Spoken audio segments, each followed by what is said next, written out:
সাহাবায়ে কেরাম কি ভূমিকা পালন করেছেন। এই পৃথিবীতে আল্লাহর নবীদের পর আমার নবীর পরে সবচেয়ে দামি মানুষ কারা? সাহাবীরা।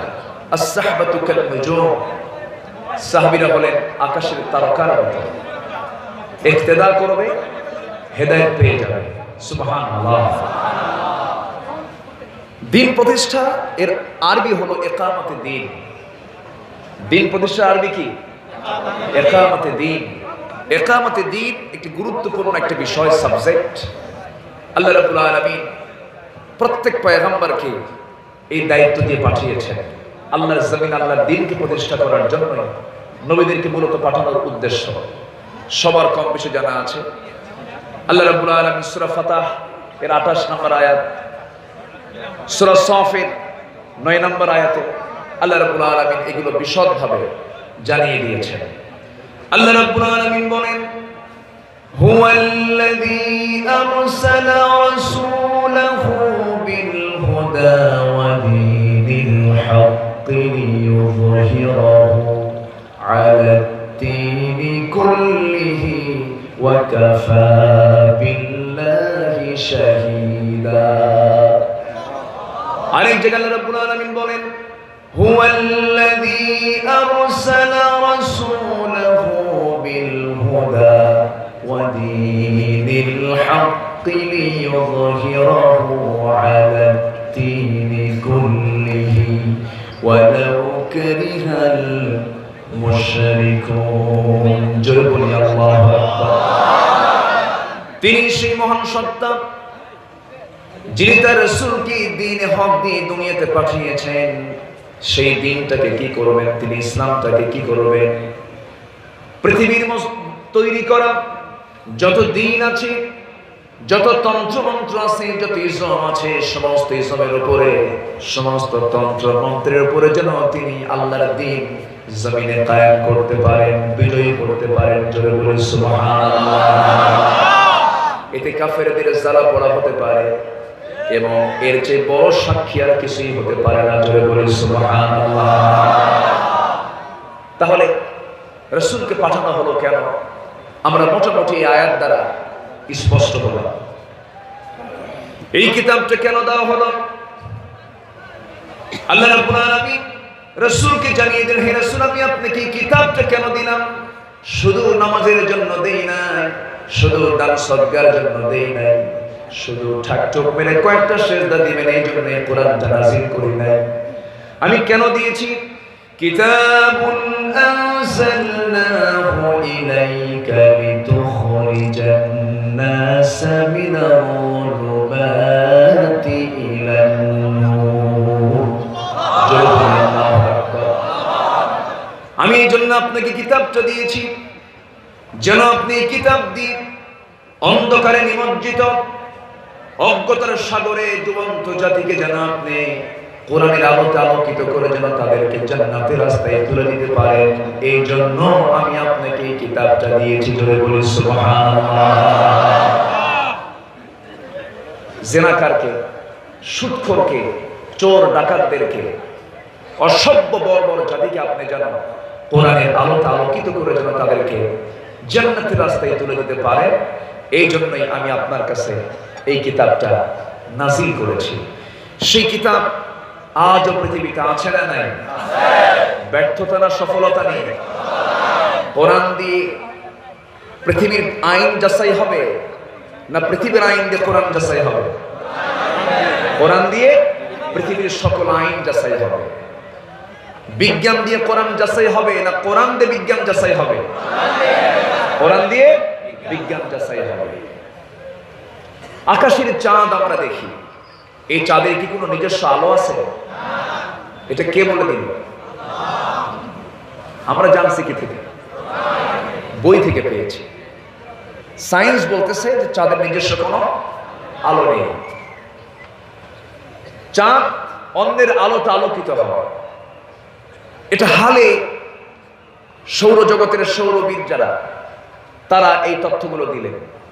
আকাশ জগৎ নিয়ে যারা গবেষণা করেন, সায়েন্স নিয়ে যারা নড়াচড়া করেন, তারা বলছেন যে আকাশের চাঁদের নিজস্ব কোনো আলো নেই। তারা প্রমাণ করলো হালে এসে, অথচ কোরআন কত আগে বলে দিচ্ছে। কোরআন কি 50-60 বছর আগে না 1500 বছর আগে? কোরআন বলে দিচ্ছে তাবারাকাল্লাযী জাআলা ফিস সামাই বুরুজান ওয়া জাআলা ফীহা সিরাজান ওয়া কমারান মুনীরা। অতীব পবিত্রময় সেই মহান সত্তা যিনি আকাশে গ্রহসমূহ সৃষ্টি করেছেন, তাতে রেখেছেন একটা প্রদীপ্ত সূর্য, প্রদীপ্ত আলো, আর আরেকটা রেখেছেন রাতের বেলা যেটা আমরা দেখতে পারি আলো বিকিরণকারী চাঁদ তিনি দিয়েছেন কমারান মুনীরা। আজ থেকে 1000 বছর আগে রব্বুল আলামিন বলে দিলেন চাঁদের নিজস্ব কোনো আলো নেই। বর্তমান সায়েন্স বলে দিল চাঁদের নিজস্ব কোনো আলো নেই। এটা কি বিজ্ঞান আবিষ্কার করেছে না বিজ্ঞান কোরআন থেকে চুরি করেছে? চুরি করেছে। আমার ভাইয়েরা, বিগ ব্যাং থিওরি নিয়ে কথা হয়, বহুল আলোচিত এই থিওরি হালে বিজ্ঞান প্রমাণ করেছে। আজ থেকে কত আগে আল্লাহ রাব্বুল আলামিন জানিয়ে দিলেন এই পৃথিবীটা সৃষ্টিতে প্রচন্ড একটা ধাক্কা পেয়ে আসমান জমিনের এই যে বিশাল বড় একটা ব্যবধান হয়েছে, এটা বিগ ব্যাং এর মধ্য দিয়ে হয়েছে। আল্লাহ রাব্বুল আলামিন এই তথ্য, বিগ ব্যাং তথ্য আজ থেকে 1.5 বছর আগে জানাইয়া দিলেন। এই রকম করে সমস্ত বিধিবিধান দিয়েছেন। ধর্ষণের আইন আজ থেকে 2 বছর আগেও ছিল না। ধর্ষণের যখন মাত্রা, যখন পরিমাণ যখন বেড়ে গেল, শেষ পর্যন্ত বলে দিল সর্বোচ্চ আইন মৃত্যুদণ্ড। অথচ সেই ধর্ষণের 1500 বছর আগে আল্লাহ রাব্বুল আলামিন এর বিচার মৃত্যুদণ্ড কোরআনে বলে দিয়েছেন। আইন যদি প্রয়োগ থাকে তাহলে সমাজে স্থিতিশীলতা আসবে। ওয়াজ দিয়ে আপনি যে ওয়াজ মাহফিল শুনলেন, আমি শুনলাম, হ্যাঁ হয়তো আমাদের দিলটা একটু কাঁপবে, নরম হবো আমরা, কিন্তু কোরআনে কারীমের ভিতরে বিধিবিধান আছে না নাই? আসতে বলবেন না, আছে না নাই? লিতাহকুমা বাইনান নাস, যেন এই কিতাব দিয়ে মানুষের মাঝে যেন আপনি বিচার কার্য ফয়সালা করতে পারেন। এই জন্য আমি আপনাকে কোরআন দিয়েছি। আজকে যদি সঠিক আইন প্রয়োগ থাকতো, নাসির কি অন্যের বউ ভাগায় নিয়ে আসে? আসতে কোন অন্যের বউ ভাগায় নিয়ে আসে? দেশের যে প্রচলিত আইন আছে, দেশের যে প্রচলিত আইন, আর্টিকেল 495, 494 যে আর্টিকেলটা আছে, এই আর্টিকেল বলে দিচ্ছে যদি কোনো পুরুষ অন্য কোনো পুরুষের বিবাহকৃত কোনো স্ত্রীকে যদি কেউ ভাগায় নিয়ে আসে, তার সর্বোচ্চ শাস্তি হলো 7 বছরের সশ্রম কারাদণ্ড। এটা হলো প্রচলিত আইন। আর কোরআন তো আছে, কোরআন তো সাইজ করে দেবে একেবারে। কোরআন কি করে দেবে? সাইজ করে দেবে। এখন এই যে একটা বিষয়, আপনি সাউথ আফ্রিকার একজন খেলোয়াড়ের দিকে তাকান, হাশিম আমলা একটা উলঙ্গ দেশে ক্রিকেটের একজন, ক্রিকেট অঙ্গনের একজন স্টার হাশিম আমলা, যার মুখে চাপ দাঁড়ায়, আসান হলেই নামাজে দাঁড়ায়, যার বউকে পৃথিবীর কোনো পুরুষ দেখে না, উলঙ্গ দেশে থেকেও হাশিম আমলার মতো একজন দক্ষ খেলোয়াড় সেই ইসলামী অনুশাসন মেনে চলছে। গোটা পৃথিবীর দ্বিতীয় বৃহত্তম মুসলিম জনপদ বাংলাদেশ, ক্রিকেট অঙ্গনকে কলঙ্কিত করেছে এই বেয়াদবটা, ঠিক কিনা? আমি বিচারক মহোদয়ের কাছে আমি আকুল আবেদন জানাবো, দয়া করে এই সমস্ত অন্যায়ের সঠিক বিচার করুন, নচেৎ আপনার বউ আরেকজন ভাগা নিয়ে যাবে, ঠিক কিনা?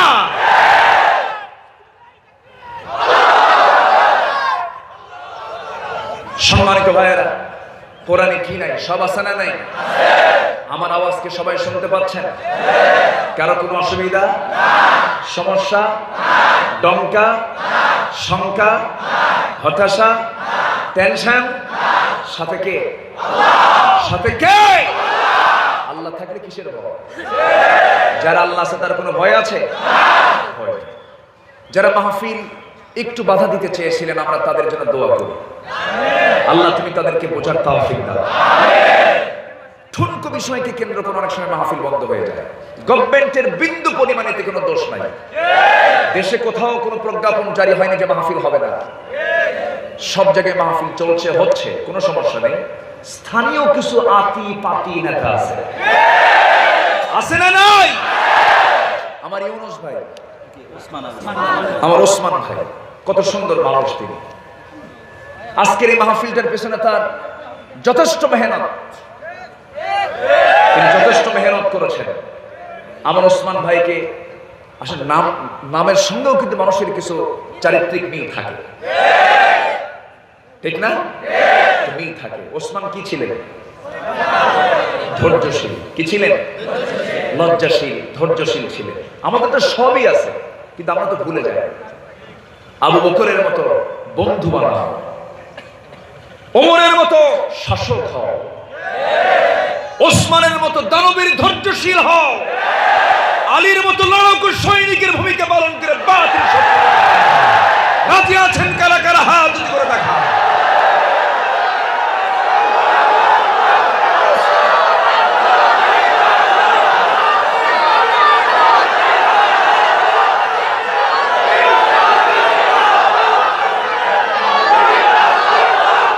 আল্লাহ সবার হাতকে কবুল করুন, জোরে বলি আমিন, আরো জোরে আমিন। হাত নামান। এই কণ্ঠ দিয়েছেন কে? এই কণ্ঠ দিয়ে আগে দুনিয়ার কারো নাম না আল্লাহর নাম? এই আল্লাহর নাম নিচ্ছি না আমরা। কি সমস্যা? Camera, camera.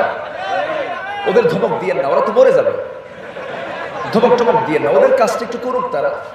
ধমক টমক দিয়ে না, ওরা তো গোটা দুনিয়া শোনাবে, বুঝেন না? একটু কষ্ট করেন, আমার দিকে তাকান। মাইক তো আর বন্ধ নাই, তাই না? একটু আমার দিকে তাকান। এখানে মাহফিলের অনেকগুলো সাইট ছিল, কিছু ত্রুটি আমি লক্ষ্য করছি। আমি ক্ষমা সুন্দর দৃষ্টি কামনা করছি। অনেকে বসার জায়গা পাচ্ছেন না, দাঁড়িয়ে আছেন। দাঁড়িয়ে থাকার কষ্ট বসে থাকার চাইতে কম না বেশি? সোয়াবটাও কম না বেশি? আবু জেহেলি দাঁড়ায় থেকে কোরআন শুনছে, সমস্যা কোথায়? আবু জেহেল শোনে নাই? আবু জেহেল গোটা রাত দাঁড়িয়ে দাঁড়িয়ে কোরআন শুনেছে। কোরআনের মজাটা কত, আনন্দ কত, মজা কত! আল্লাহু আকবার। আবু জেহেল যদি দাঁড়ায় পারে, আমরা কি দাঁড়ায় পারবো না? সমস্যা কোথায়? সবাই শুনুন, যে যেখানে আছেন। আমি বেশি সময় নিতে পারবো না। আমাকে সাবজেক্ট দেওয়া হয়েছে দিন প্রতিষ্ঠায় সাহাবা কেরাম কি ভূমিকা পালন করেছেন। তারা কি বউকে আগে দাম দিয়েছেন? সন্তানকে আগে দাম দিয়েছেন? দুনিয়ার কোন ব্যবসাকে দাম দিয়েছেন? আগে গুরুত্ব দিয়েছেন কার দিন? আসতে বলবেন না, কার দিন? আল্লাহ পাক আমার জান এবং মালকে কিনে নিয়েছেন জান্নাতের বিনিময়ে।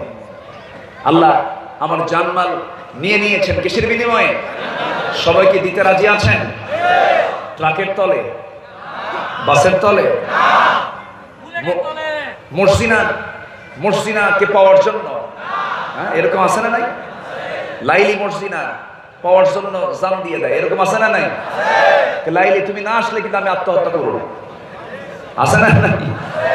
না, আমার এই জীবন, আমার এই জান, আমার এই মা সব খরচ করবো আমরা কার পথে? আল্লাহর পথে। আমার ভাইয়েরা, খুবই অল্প সময় একটু সংক্ষিপ্ত করে বলছি, কান লাগাবেন। এই দুনিয়াকে আমরা নির্দিষ্ট সময় নিয়ে এসেছি। যে কোনো মুহূর্তে ডাক পড়ে যেতে পারে। কখন মরবো কেউ জানি না, এখনই মরে যাব। দুনিয়ার সমস্ত নাম পদবি সব শেষ হয়ে যাবে। এখন মরবো আমি। মরার সঙ্গে সঙ্গে বলবে না আব্দুল্লাহ আমিনের লাশ ঘর থেকে বের করো, বলবে না ওসমান সাহেবকে ঘর থেকে বের করো, বলবে না চেয়ারম্যানকে ঘর থেকে বের করো, বলবে না এমপি মহোদয়কে ঘর থেকে বের করো, বলবে লাশ ঘর থেকে বের করো। কোনো পদবি থাকবে না। লাশটাকে গোসল করাও, লাশটাকে জানাজায় হাজির করো, লাশটাকে খাটিয়াতে চড়ায় দাও, লাশটাকে জানাজায় দিয়ে দাও, লাশটাকে কবরে দাফন করে ফেলো। আমার বন্ধুগণ, এখনই মরলে আমার নামটা হয়ে যাবে লাশ। কিসের তাকাব্বুরি, কিসের অহংকার, কিসের দাপট, কিসের নেতৃত্ব কর্তৃত্ব সব মাটির সঙ্গে মিশে যাবে। আমাকে একমাত্র কেবলমাত্র সাহায্য করার যোগ্যতা একমাত্র কে রাখেন? আসতে বলবেন না, কে রাখেন? আল্লাহ রাখেন। দুনিয়ার সব কিছু আমি আপনি ছেড়ে দেব, কিন্তু আল্লাহকে ছেড়ে দেওয়া যাবে না। কারণ একমাত্র কেবলমাত্র শুধুমাত্র আমার আপনজনকে আমাকে দেখেন কে, আমাকে শোনেন কে, আমাকে জানেন কে, আমার মনের খবরও রাখেন কে? আল্লাহ রাখেন। সে আল্লাহর সঙ্গে মোহাব্বত বাড়াতে হবে। সে আল্লাহ বলে দিচ্ছেন, বান্দারে দিন প্রতিষ্ঠায় তোমাকে এগিয়ে আসতে হবে। যেমন করে সাহাবায়ে কেরাম এসেছেন, যেমন দায়িত্ব দিয়ে আমি আমার রাসূলকে দুনিয়াতে পাঠিয়েছি, তোমাকে সেই দায়িত্ব পালন করতে হবে। নামাজ তো পড়বই আমি, এটা আমার ডিউটি। আজান যখন হয়ে যাবে, আজান শোনার সঙ্গে সঙ্গে যার দিলটা মসজিদের দিকে রজু হয় না, যার দিলটা মসজিদমুখী হয় না, ভাবতে হবে তার দিলটা মুনাফিক হয়ে গেছে। মুনাফিকের কিছু আলামত আছে। বড় একটা আলামত হলো যার নামাজ ঠিক মতো হবে না, যে মিথ্যা কথা বলবে, যে আমানতের খেয়ানত করবে, যে অশ্লীল ভাষা প্রয়োগ করে কথা বলবে, মিথ্যা সাক্ষী দেবে। আছে না নাই বলেন? আজকে যদি মিথ্যা সাক্ষী এটাই যদি শুধু বন্ধ হয়ে যেত, হাজার হাজার মামলাগুলো কোর্টে জমা হতো না। আমার ভাইয়েরা, আমরা মুসলমানিত্ব দাবি করি, আমি মুসলমান, আমার দাদা শরীফুল ইসলাম, আমার বাপ শহীদুল ইসলাম, আমি কি বাইদুল ইসলাম, তিন ইসলাম নিয়ে আছে। আমার দাদাও ইসলাম, আমি আমার বাপও ইসলাম, আমিও ইসলাম। এর নাম কিন্তু ইসলাম মানা নয়। ইসলাম মানতে গেলে মাথা থেকে পা পর্যন্ত ইসলাম থাকতে হবে। অফিসে ইসলাম, কাজে ইসলাম, প্রত্যেকটি জায়গায় ইসলামকে নিয়ে চলতে হবে। যে ইসলামের নখ কাটার বিধান থাকতে পারে, সেই ইসলামে কোনো কিছু বাদ আছে নাকি? সব কিছু দিয়েছেন কে? ইসলামকে সর্বশ্রেষ্ঠ বলার দরকার নাই, কারণ সর্বশ্রেষ্ঠ ধর্ম ইসলাম বললে পরে অন্য ধর্মকে শ্রেষ্ঠ বলে ফেললে। অন্য ধর্মের কোনো শ্রেষ্ঠত্ব নাই, অন্য ধর্মের কোনো বৈধতা নাই আমার আল্লাহর কাছে। কার কাছে? আল্লাহর কাছে। কার কাছে? আমার আল্লাহ বানিয়েছেন। আমার আল্লাহ আমাকে আপনাকে বানিয়েছেন। আল্লাহ নিজেই বলছেন, শোনো, তোমার জীবনের জন্য আমি একমাত্র দিন দিয়েছি, কেবলমাত্র দিন দিয়েছি। ইন্নাদ-দীনা ইনদাল্লাহিল ইসলাম। আল্লাহর কাছে সর্বশ্রেষ্ঠ না, একমাত্র। বলেন বলেন বলেন বলেন বলেন। যারা আরবি গ্রামার বুঝেন, ইন্নাদ-দীনা, এখানে আল্লাহ পাক বলছেন আল্লাহর কাছে মনোনীত একমাত্র না সর্বশ্রেষ্ঠ? একমাত্র, কেবলমাত্র, শুধুমাত্র একটাই দিন, তার নাম হলো ইসলাম। তার নাম কি? আমি অন্য কোন ধর্মের কোন প্রশংসা আমি মুসলমান হয়ে করতে পারবো না, ঠিক কিনা? আমার মুখে অন্য ধর্মের প্রশংসা আসবে না, এটা আল্লাহ মানা করে দিয়েছেন। আবার অন্য ধর্মকে আমি কোনো বাজে কথাও বলতে পারবো না, অন্য ধর্মের মূর্তিকে আমি গালিয়ে দিতে পারবো না, এটাও মানা করেছে ইসলাম, ঠিক কিনা? তাদের ব্যাপার নিয়ে আমাদের কোনো মন্তব্য নাই। কিন্তু আমার দেশে কিছু এরকম লোক আছে না নাই, যারা সব ধর্মের গুণগান গান? আছে না নাই? আমার গুণগান হবে কার? কার ধর্মে? কার দিনে? আল্লাহর দিনে। সেই দিনটা সমাজে বিজয়ী করার জন্য আল্লাহ রাব্বুল আলামিন রাসূলকে পাঠিয়েছেন। আমার নবীর দাওয়াতি মিশন ছিল 13 বছর। মক্কায় দাওয়াত দিয়েছেন। মক্কার লোক রাসূলকে ফুল দিয়েছে না পাথর মেরেছে?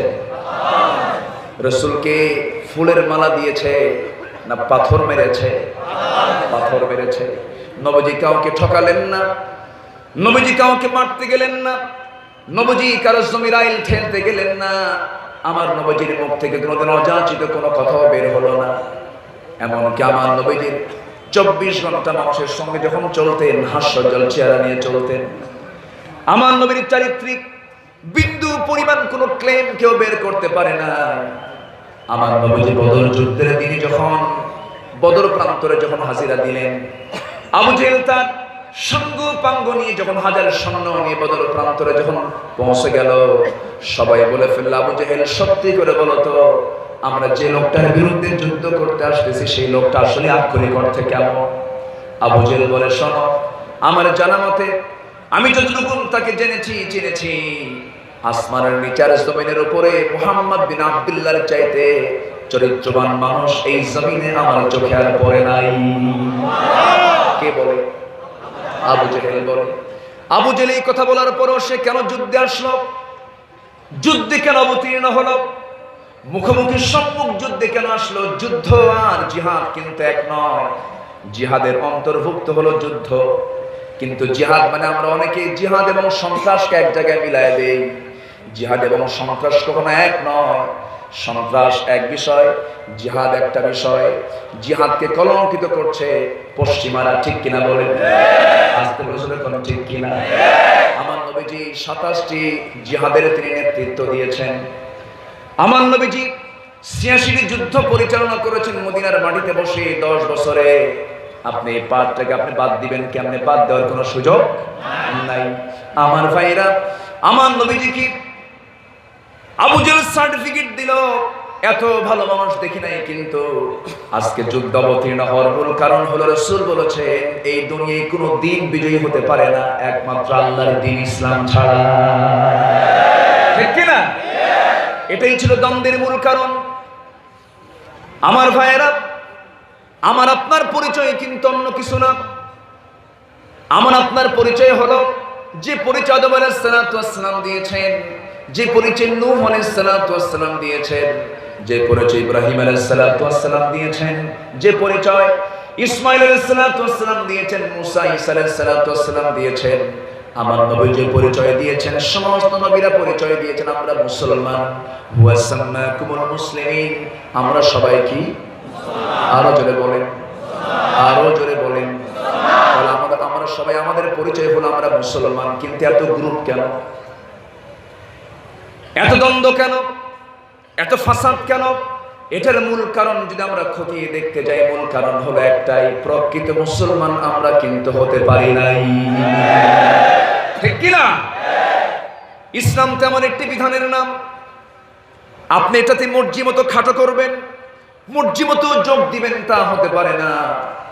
আমার দেশে কিছু অ্যালার্জি আছে যারা কোরআনের কথাগুলো শুনতেই চায় না। আসতে বলবেন না, আছে না? এই দেশের স্বাধীনতার স্থপতি বঙ্গবন্ধু শেখ মুজিবুর রহমান, তিনি 10ই জানুয়ারি যখন তিনি পাকিস্তানি কারাগার থেকে যখন দেশে ফিরলেন, দেশে ফেরার পর সকালবেলা রেডিও অন করে দেখেন, রেডিওতে কোরআন তেলাওয়াত দিয়ে অধিবেশন শুরু হয়নি। উনি মনে মনে চিন্তা করলেন, একটি মুসলিম প্রধান দেশের বেতারে যদি কোরআন তেলাওয়াত দিয়ে অনুষ্ঠান শুরু না হয়, আমি কেমন মুসলমান হলাম? এই তথ্যের দায়িত্বে কে আছে?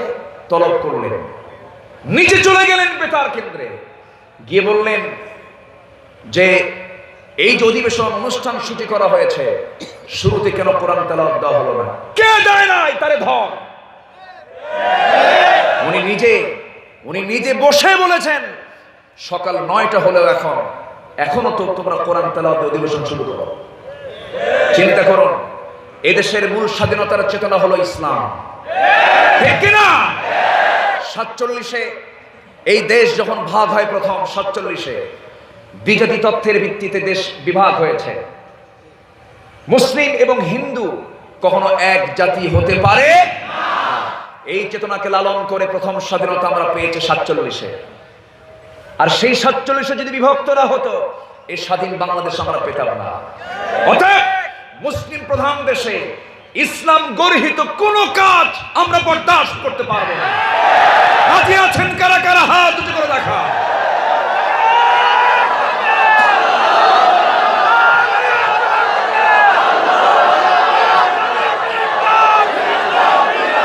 আল্লাহ তুমি সবার হাতকে কবুল করো, জোরে বলেন আমিন। আরো জোরে আমিন। হাত নামান। বঙ্গবন্ধুর শেষ ভাষণ ছিল, এদেশের মানুষকে মুক্ত করে ছাড়বো। কি কথা কি বোঝা যায়? কথা কি বোঝা যায়?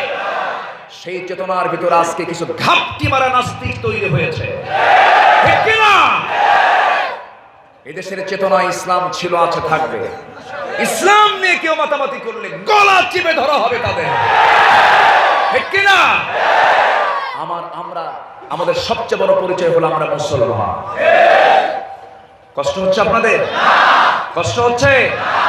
কথা বলি, জোরে বলি ইনশাআল্লাহ, আরো জোরে বলি ইনশাআল্লাহ। এই মাহফিল কোরআনের মাহফিল, বলি আলহামদুলিল্লাহ, জোরে বলি আলহামদুলিল্লাহ। তাহলে রাসূলকে কেন পাঠানো হলো আমরা মোটামুটি একটু বুঝলাম। রাসূলকে সাপোর্ট দিয়েছেন সবচেয়ে শ্রেষ্ঠ মানুষ সাহাবীরা, দেননি? সাপোর্ট দিয়েছেন। বদরে আমার নবীজি ডাক দিলেন, সাহাবীরা কি ঘরে বসেছিলেন? উহুদে ডাক দিলেন, সাহাবীরা কি ঘরে বসেছিলেন? তবে মুনাফিক কিছু আছে না নাই? ওই যুগে ছিল কি ছিল না? ছিল। আমরা কি মুনাফিকের কাতারে যাব? মুনাফিক চেনার জন্য সূরা মুনাফিকুন আছে না নাই? ছোট সূরা না বড় সূরা? বড় সূরা। কাফেরকে চেনার জন্য কাফিরুন আছে না নাই? ছোট সূরা না বড় সূরা? ছোট সূরা। তাহলে কাফেরকে চেনার জন্য বড় সূরা লাগে না, এমনি চেনা যায় কাফের। কিন্তু মুনাফিককে চিনতে অনেক বড় সূরা লাগে, ঠিক কি না? এরা হচ্ছে ধূর্ত ভাইরাস, এরা সব জায়গায় জল খায়, ঠিক কি না?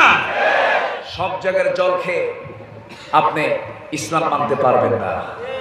আপনাকে ইখলাসের সাথে দিন গ্রহণ করতে হবে, অন্য কোনো দিন মানা যাবে না। দুটোকে এক জায়গায় করা যাবে না। আমার ভাইয়েরা, এই দুনিয়ার জীবন আমার চিরস্থায়ী জীবন না।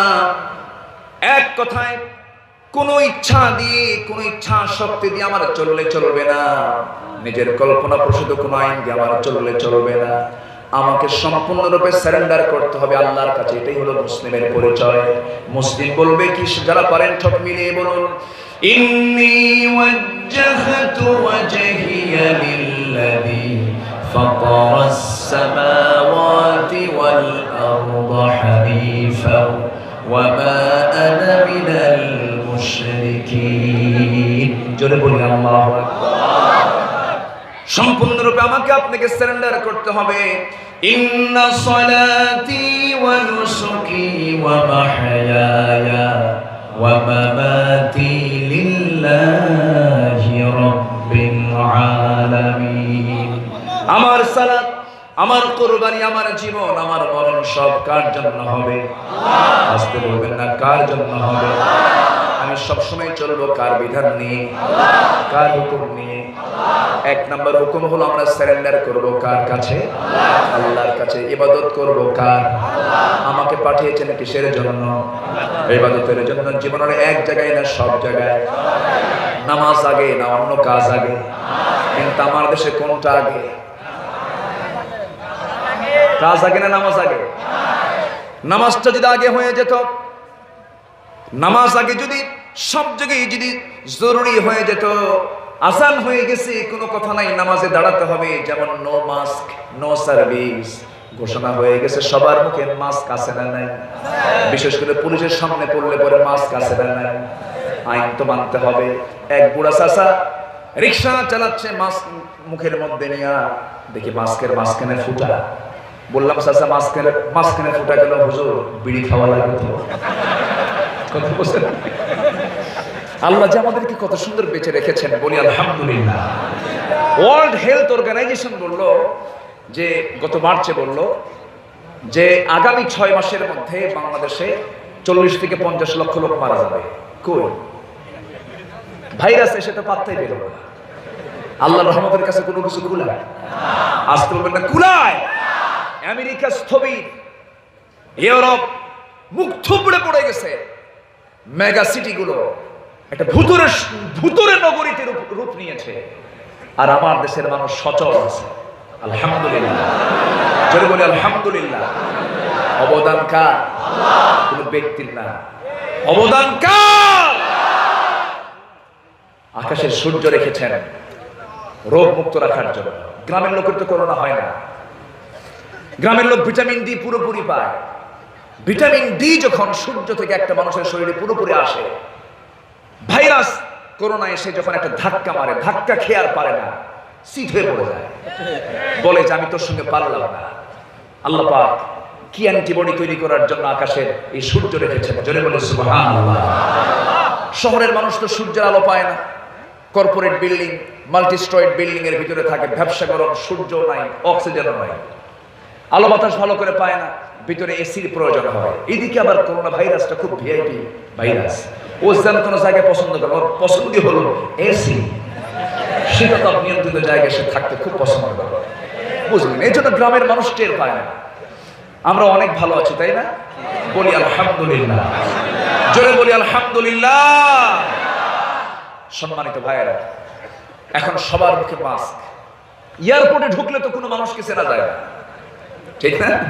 কোনো মানুষকে চেনা যায় না। মেয়েরা এখন মোটামুটি নেকাব পরা শুরু করছে মাস্কের মধ্য দিয়ে। মাস্ক আসাতে মুখ, অন্তত মুখ তো ঢাকছে, গায়ে কাপড় শুধু থাক আর না থাক। আগে টুপি দরকার না লুঙ্গি দরকার? বলুন, আগে টুপি দরকার না লুঙ্গি দরকার? লুঙ্গি আগে দরকার না? এখন মুখে মাস্ক লাগাইছে, কিন্তু গায়ে যদি কাপড় চোপড় না থাকে, তাহলে এটা কি হলো? এটা কি হলো? হলো না। আজকে আমাদের সমাজ মুসলিম সমাজ বলে মনে হয় না। একটা মেয়ের চলাফেরা দেখে মনে হয় না যেটা একটি মুসলিম দেশের অবস্থা, ঠিক কিনা? কেন? কেন? কি জন্য?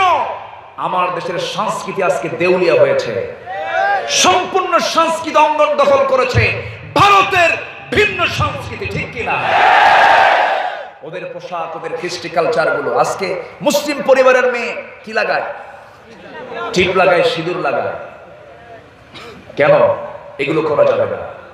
মূল পর্দা শুধু বোরকা নয়, বোরকার পাশাপাশি গুরুত্বপূর্ণ কাজ হলো, মূল পর্দা হলো নিজের যারা আত্মীয় স্বজন, বিশেষ করে চাচাতো ভাই, মামাতো ভাই, ফুফাতো ভাই, খালাতো ভাই আছে না নাই? চাচার বাড়ি কাছে না দূরে? চাচাতো ভাই কাছে থাকে না দূরে থাকে? আচ্ছা, খালাতো ভাইয়ের বাড়িতে যাওয়া হয় কি হয় না? তাহলে এতে কি দূরে থাকে না কাছে থাকে? কাছে থাকে। তাহলে এই জায়গায় পর্দার দরকার আগে না পড়ে? বলেন বলেন, আগে না পড়ে? দূরের লোক বেশি ক্ষতি করে না কাছের লোক বেশি ক্ষতি করে? কাছের লোক বেশি ক্ষতি করে। এই জন্য এই সমস্ত বিষয় আমাদের পর্দাটা খুব শক্ত পর্দা। আমার মা বোনদেরকে আমরা শিখাবো। জোরে বলি ইনশাআল্লাহ, আর জোরে বলি ইনশাআল্লাহ। দুলাভাইয়ের সঙ্গে দেখা করা জায়েজ আছে? আসতে কান করে দুলাভাই, দেবর, ভাসুর দেখা করা জায়েজ আছে? এগুলো ইসলাম না করে দিয়েছে। আপনি আমাকে যদি 1000 বার বলেন, আমি তো কিছু বলতে পারবো না। আমাকে বলেছে কোরআন, আমাকে বলতে হবে, ঠিক কিনা? দুলাভাইয়ের সঙ্গে দেখা করা যাবে না। দুলাভাইয়ের পিছনে শালীরা হোন্ডায় চড়ে, মনে হয় সাতকে নিয়ে চড়ে না? সাতকে নিয়ে তো চড়ে, আলহামদুলিল্লাহ।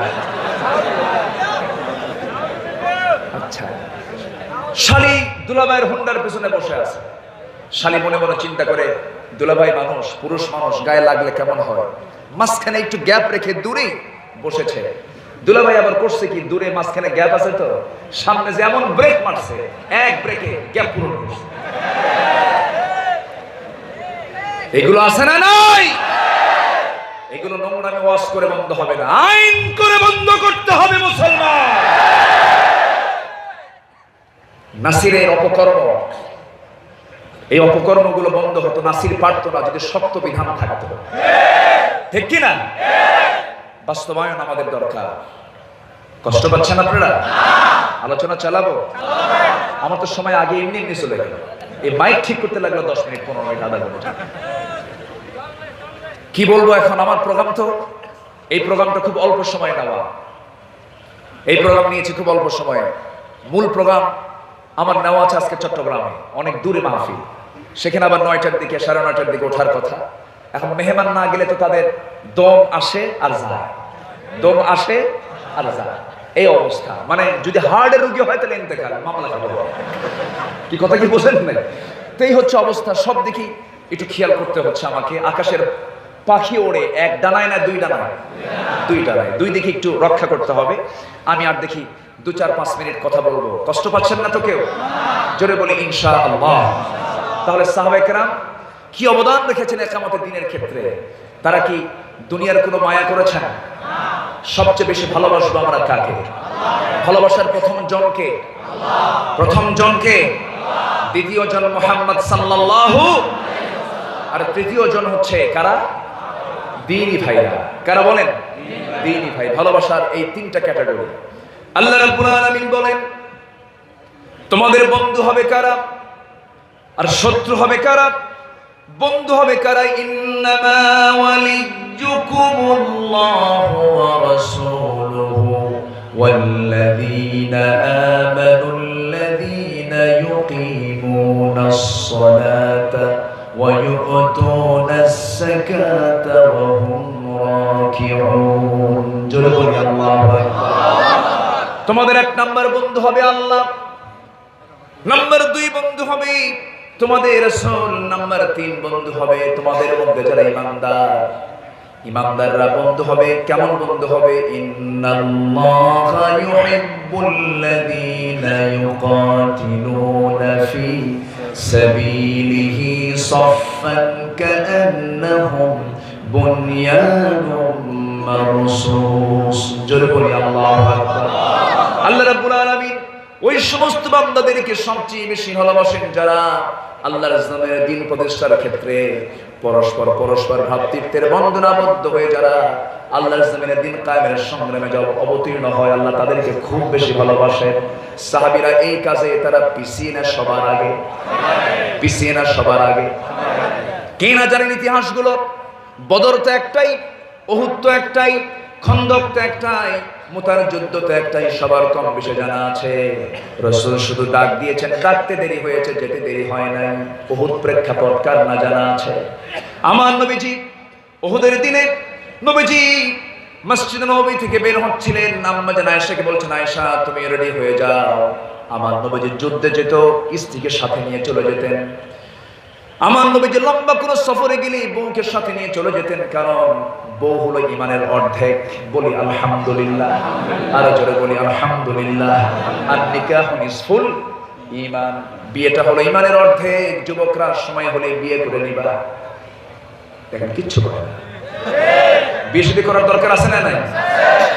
আবার মুরব্বীরা যুবক ছেলে হয়ে গেছে, বড় হয়ে গেছে, বিয়ে দেয় না, এরকম বাপও আছে না নাই? এখন যুবকরা মনে মনে বলতেছে, হুজুর আব্বাদের ভালো করে দাও। বিয়ে শাদী করা উচিত। বিয়ে শাদী করলে ঈমানটা ঠিক থাকে। বউর সাথে নিয়ে গেলে আপনি এদিক সেদিক তাকাতে পারবেন না, উপায় নেই।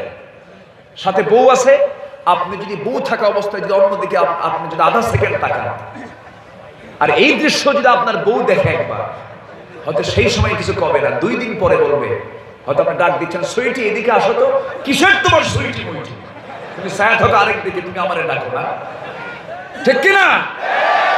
এই জন্য বিয়ে করার দরকার আছে না নাই? অন্যের বউ না, কিন্তু নিজের বউ। নিজের বউ নিয়ে থাকতে হবে, অন্যের বউ বিয়ে করে নিয়ে আসা যাবে না। ওয়াল মুতাল্লাকাতু ইয়াতারাব্বাসনা বিআনফুসিহিন্না সালাসাতা কুরু। অন্যের বউ যদি নিয়ে আসতে চাও, তাকে হতে হবে তালাক প্রাপ্তা। 3 মাস যেতে হবে, ইদ্যত পূরণ হতে হবে, এরপর হলো বিয়ের কথা, ঠিক কিনা? সম্মানিত ভাইরা, কষ্ট পাচ্ছেন না? আমার নবীজি আম্মা জান আয়েশাকে সঙ্গে করে নিয়ে উহুদের ময়দানে প্রস্তুতি নিলেন। মুনাফিক মাঝখানে সামনে দাঁড়িয়ে বলছে, হুজুর ওদের সৈন্য সংখ্যা কত? 3000, আমাদের কত? 1000। অসম্ভব ব্যাপার। এই অসম্ভব যুদ্ধে আমরা যাব না, জিহাদে যাব না। এই কথা শোনার সঙ্গে সঙ্গে রাসূল একটা মুস্কি হাসি মেরে বললেন, শোনো, কেউ না গেলেও আমি একাকী বাতিলদের মোকাবেলায় দাঁড়িয়ে যাব। নামাজে মুনাফিক চেনা যায় না, রোজাতে মুনাফিক চেনা যায় না, হজের কারবারে নাম মুনাফিক চেনা যায় না, কিন্তু ইকামতের দিনের কাজের আঞ্জাম কে দিল আর কে দিল না? দুর্দিনের বন্ধু হলো আসল বন্ধু। যে দুর্দিনে বন্ধুত্বের পরিচয় দেবে সে হচ্ছে আসল বন্ধু। যখন ঠিক কিনা? কৃপণ কখনো বন্ধু হতে পারে না, মিথ্যুক কখনো বন্ধু হতে পারে না, মূর্খ কখনো বন্ধু হতে পারে না। এই সমস্ত আচরণগুলো মুনাফিকদের আচরণ। আমার নবীজি মুনাফিকদেরকে একটা সাইড করলেন। নবীজি নিজে উহুদের প্রান্তরে রওনা দিয়ে দিলেন। যুদ্ধ শুরু হয়ে গেল। নবীজি প্রথমে কিছু যুদ্ধের কৌশল শিখায়া দিলেন। আমার নবীজি শুধু ইমাম ছিলেন না, যুদ্ধের নেতা ছিলেন। আমার নবীজি শুধু ইমাম ছিলেন না, রাষ্ট্রনায়কও ছিলেন। সমস্ত গুণ এবং সবকিছুই তার মধ্যে ছিল। অনেক আছেন, অনেক আলেম ওলামা আছেন, ওয়াজ করেন, ওয়াজ করতে করতে নিজেও কান্দেন, জনগণও কান্দে, গালা ভিজায় ফেলেন। নবীজি কেমন করে মার খাইছে, কিন্তু আমার নবীজি শ্রেষ্ঠ রাজনীতিবিদ ছিলেন, এই কথা বলতে তাদের মানসিক রোগ দেখা যায়, ঠিক কিনা? আমার নবীজি রাজনীতি কেমনে করতে হয়, পৃথিবীর প্রত্যেকটি রাজনীতিবিদের জন্য তিনি একটা মডেল। কেমন করে কথা বলতে হয় তারও তিনি মডেল। কেমন করে দেশ চালাতে হয় তারও তিনি মডেল। সবকিছুর মডেল হচ্ছেন মুহাম্মদ সাল্লাল্লাহু আলাইহি ওয়াসাল্লাম। আমার ভাইরা, আমার নবীজি খন্দকের যুদ্ধে যে নীতিগুলো দিয়েছিলেন, রাসূল বলেছেন খন্দকের যুদ্ধের সময় বললেন কোন নারী যেন আক্রান্ত না হয়, কোন শিশু যেন আক্রান্ত না হয়। নবীজি বললেন কোন শিশু আক্রান্ত হওয়া যাবে না, কোন নারী আক্রান্ত হওয়া যাবে না, কোন বিধবা আক্রান্ত হওয়া যাবে না, কোন বৃদ্ধ লোকের গায়ে হাত দেওয়া যাবে না, যারা সারেন্ডার করে সামনে আসবে তাদের প্রতি কোনো অত্যাচার করা যাবে না। এই যে 4-5টা শর্ত তিনি যুদ্ধের নীতি, যুদ্ধ নীতিতে ঢুকায় দিয়েছেন, জাতির সঙ্গে এর চেয়ে বাড়ি কোনো কিছু একটাও তারা বানাতে পারে নাই। জোরে বলি আল্লাহু আকবার। আমার নবী যুদ্ধ নীতি দিয়েছেন, চুক্তি নীতি দিয়েছেন, সন্ধি নীতি দিয়েছেন, সব নীতির সমাহার ঘটেছেন আমার রাসূল। উহুদের প্রান্তরে যখন রাসূল বললেন সাহাবী 50 জন এইদিকে আসো, তোমাদেরকে আমি একটা দায়িত্ব দিয়ে দিলাম, সেই দায়িত্ব হলো এই জায়গায় তোমরা বসবে, তোমাদের কাজ কোনো যুদ্ধ না করা, শুধু হাতে তীর এবং ধনুক হাতে নিয়ে তোমরা এই জায়গায় দাঁড়াবে, যেন এই চিকন গলি পথ দিয়ে যেন কেউ না আসতে পারে। এই দায়িত্ব তাদেরকে 50 জনকে দেওয়া হলো। এরপরে যুদ্ধ শুরু হয়ে গেল। মুসলমানদের প্রাথমিক বিজয় প্রায় নিশ্চিত হয়ে গেছে, কিন্তু মাঝখান থেকে আমার নবীর কানে সংবাদ এলো সাইয়্যিদুশ শুহাদা আমির হামজা রাদিয়াল্লাহু তাআলা মুখে ওয়াহশী দূর থেকে বল্লম মেরে দিয়েছে। এক বল্লমের আঘাতে বুক দিয়ে ঢুকে পিঠ দিয়ে বের হয়ে গেছে। আমির হামজা রাদিয়াল্লাহু তাআলা দুনিয়া থেকে বিদায় নিয়েছেন। বিদায় যখন নিলেন সেই সময় তার লাশটাকে ক্ষতবিক্ষত করে দিল কাফের মুশরিকরা। নাক কেটে ফেললো, কান কেটে ফেললো, চোখ তুলে ফেললো, বুকটা ফেড়ে বুকের কলিজা পর্যন্ত চাবায়া চাবায়া ছন্ন বিচ্ছন্ন করে ফেলে দিল। আমার নবীজিও যুদ্ধের ময়দানে দেখতে পেলেন মুসলমানদের প্রায় বিজয়টা নিশ্চিত হয়ে গেছে, কিন্তু ওই 50 জন তীরন্দাজ করলো কি নবীর পরবর্তী হুকুম না আসা মাত্রই তারা করলেন কি সেই স্থানটা ত্যাগ করলেন। ওই যে একটা গ্যাপ পড়ে গেল, ওই চিকুনগুলি পথ দিয়ে কুরাইশ আক্রমণ করে সরাসরি রাসূলকে টার্গেট করে ফেলেছে। রাসূলকে তারা দুনিয়া থেকে বিদায় করে দেবে। সাহাবীরা এই দৃশ্য দেখে সাহাবীরা বসে থাকলেন না, নবীর কাছে গেলেন, নবীর কাছে চলে গেলেন। কি অগ্রণী ভূমিকা তারা পালন করেছেন। আজকের যে সাবজেক্ট আমাকে দেওয়া হয়েছে, কি অবদান তাদের ছিল সেই দিন দেখেন। নবীর চতুর্পাশে দাঁড়িয়ে শূন্য হাতে তরবারি নাই বলেছেন ইয়া রাসূলুল্লাহ, ইয়া হাবিবাল্লাহ, আজকে আমাদের জান অবলীলায় দিয়ে দেব আপনার জন্য, দিনের জন্য, আমাদের বিন্দু পরিমাণ কোনো কষ্ট হবে না। 10 জন সাহাবীর জীবন চলে গেল। কারো পিঠের ভিতরে তীর ঢুকি, কারো বুকের ভিতরে তীর ঢুকি, কারো চোখে হাতে পায়ে ঢোকে। 10 জন সাহাবী দুনিয়া থেকে বিদায় নিলেন। এক পর্যায়ে একজন কাফের কাছে এসে তীর মারা বন্ধ করে দিয়া হাতের মধ্যে পাথর নিয়ে নবীজির মাথা বরাবর একটা পাথর মেরে দিল। নবীজির মাথায় ছিল হেলমেট, লোহার হেলমেট পরা। সেদিন বিশ্ব নবী পাগড়িও ছিল না, টুপিও ছিল না। আমার বন্ধুগণ, শুধু টুপির সুন্নত আদায় করব, শুধু আমরা মিষ্টি খাওয়ার সুন্নতি সারা জীবন আদায় করলাম, কিন্তু আবু জেহেলকে চিনলাম না। আমি কি ঈমান এনেছি যে আমি আবু জেহেলকে চিনতে পাই না। আবু জেহেল মরে গেছে, কিন্তু আবু জেহেলের প্রেতাত্মারা দুনিয়াতে আছে না নাই? আসতে বলবেন না, আছে না নাই? আমার কি মনে একটু কথা দরকার না তাদের জন্য? ওই ফিলিস্তিনের গ্রামের ভিতরে ইসরায়েলি সৈন্যরা হানা দিয়া ঘর থেকে মা মেয়েকে ধরে বের করে এনে ইসরায়েলি কারাগারে রেখে মার চোখের সামনে সুন্দরী ফুটফুটে 13 বছরের কিশোরী মেয়ে, যাকে আকাশের সূর্য ভালো করে দেখতে পায় না, কঠোর পর্দা অবলম্বন করে যে ফ্যামিলিগুলো, সেই মেয়েগুলোকে মার চোখের সামনে উলঙ্গ করে তাকে ধর্ষণ করে মেরে ফেলা হচ্ছে। আবার মেয়ের সামনে মাকে উলঙ্গ করে ধর্ষণ করে মেরে ফেলা হচ্ছে। আমার বন্ধুগণ, এই সমস্ত জুলুম অত্যাচার দেখার পরও যার দিলটা কাঁদে না, যার দিলের মধ্যে জজবা পয়দা হয় না, আল্লাহর কসম করে বলি সেই বান্দার হৃদয় হলো মুনাফিকের হৃদয়। ঠিক কি না? আমার ভাইয়েরা, উহুদের প্রান্তরে আমার নবীজি সম্পূর্ণ একাকী পড়ে গেলেন। হেলমেটের লোহা নবীর কপালে বিদ্ধ হলো। আরেকজন কাফের মেরে দিল নবীজির গাল বরাবর। শিরস্থানের চিকন লোহা নবীর গালের মধ্যে বিদ্ধ হতে লাগলো। আমার নবীজির মুখে আরেকটা আঘাত করলো পাথরে। আমার নবীজির সামনের 2টি দাঁত জোড়ে পড়ে গেল। একই মুখে 3টে ইনজুরি। আমার নবীজির মাথা চক্কর মেরে জমিনে পড়ে গেলেন। প্রমাণ হয়ে গেল, সবাই বুঝতে পারলো মনে হয় রাসূল দুনিয়া থেকে বিদায় নিয়েছেন। সাহাবীরা পাগলের মতো হয়ে গেছেন। আমার নবীজি সেই জায়গা থেকে উঠতে পারলেন না। হযরত আলী তন্ন তন্ন করে খুঁজে তাকে পেয়ে গেলেন। কোলের মধ্যে তুলে নিলেন, নিরাপদ জায়গায় শোয়া দিলেন। আলীও কাঁদেন, নবীও কাঁদেন। আলী বলছেন, ইয়া রাসূলুল্লাহ, আপনি লানত করুন। রাসূল বলছেন, আলী একটা কথা জেনে রেখে দিও, বিশ্বনবীর দেহ থেকে যখন রক্ত ঝরা শুরু হয়েছে, এটা বুঝতে হবে এই জমিনে আল্লাহর দ্বীন কায়েম হয়ে যাবে। সাহাবীরা কি ভূমিকা পালন করেছেন দেখেন আমার ভাইয়েরা। এরপরে কি হলো, নবীজির মাথায় লোহা বিদ্ধ হয়ে আছে। একজন সাহাবী হাত দিয়ে টানতেছেন, কিন্তু লোহাটা বের হয় না। জোরে টান দিলে পরে নবীজি, আস্তে টান দিলে নবীজি কষ্ট পাবেন মনে করে এক টানে তিনি বের করবেন। কি দিয়ে বের করবেন? দাঁতটা লাগালেন। দাঁতটা লাগায় উবাইদ ইবনে জাররাহ দাঁতটা লাগায় দিয়া এত জোরে টান মারলেন, এক টানে লোহাটা বের হয়ে আসলো। সামনের দুটি দাঁত ভেঙে গেল। নবীজি বলছেন, উবাইদা, দাঁতটা তুমি ভেঙে ফেললে দুইটা, আস্তে টান দিলে তোমার দাঁত তো ক্ষতিগ্রস্ত হতো না।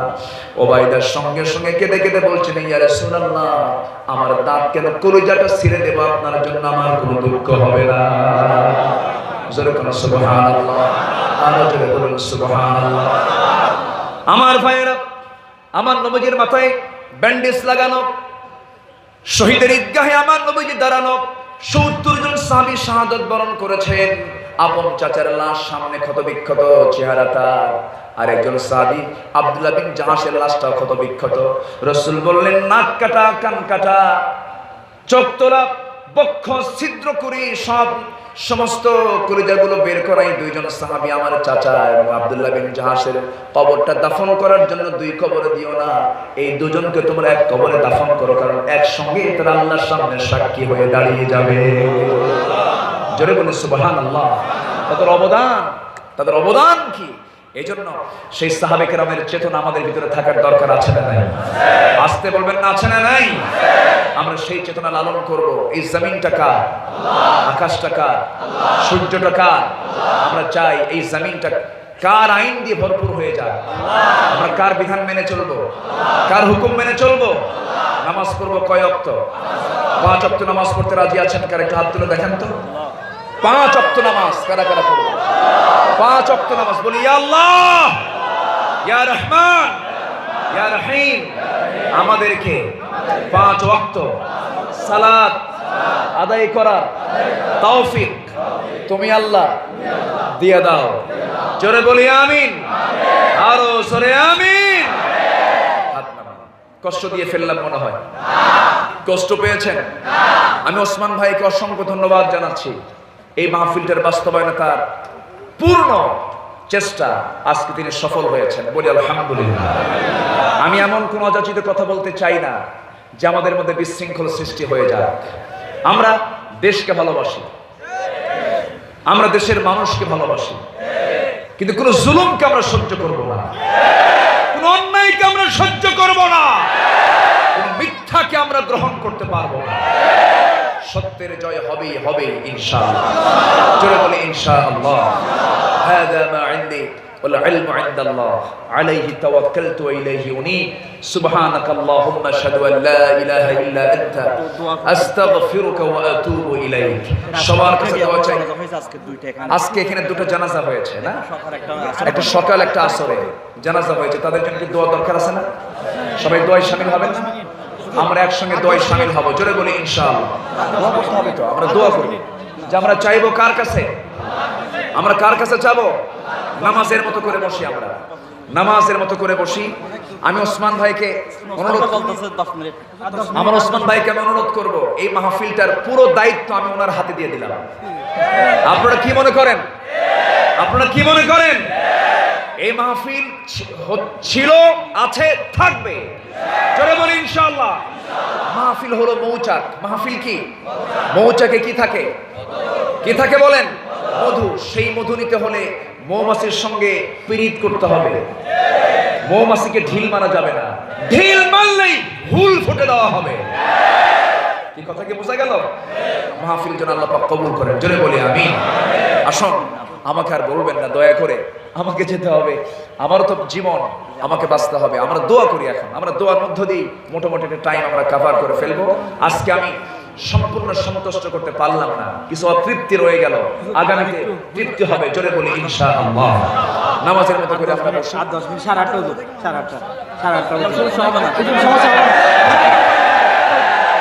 সবাই শুনতে রাজি আছেন? আলোচনা চলুক।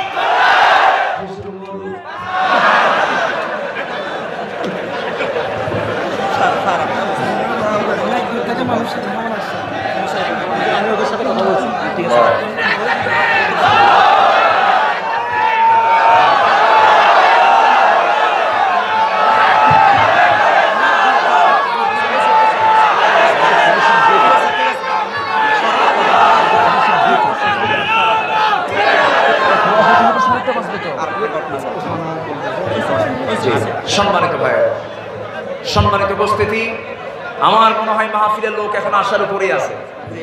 মাহফিলে এখনো লোকজন আসার উপরেই আছে। হয়তো আমি শেষ করতে করতে লোকজন আশা ফুরাবে না, আসতেই আসার উপরে আছে। আল্লাহ তুমি সবার এই অংশগ্রহণকে জান্নাতের ওসিলা করে দাও, বলে আমিন।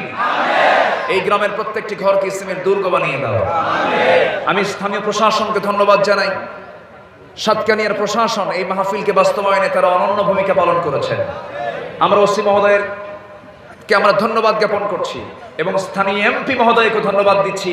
এই মাহফিলটার পক্ষে তারা ভূমিকা পালন করেছেন।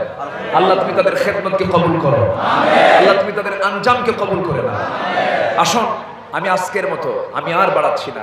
আমাকে যেতে হবে, তো আমাকে সেখানে কথা বলতে হবে যতটুকু হয়েছে। আমরা একটু বলি না, দিল থেকে বলি আলহামদুলিল্লাহ, আবার বলি আলহামদুলিল্লাহ।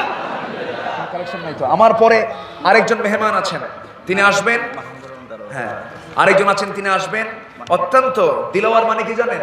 দিলওয়ার মানে যিনি মানুষের মনকে জয় করতে পারে, এই লোকটাকে দিলওয়ার বলা হয়, দিলওয়ার বলা হয়। সেই দিলওয়ার ভাই তিনি আসবেন।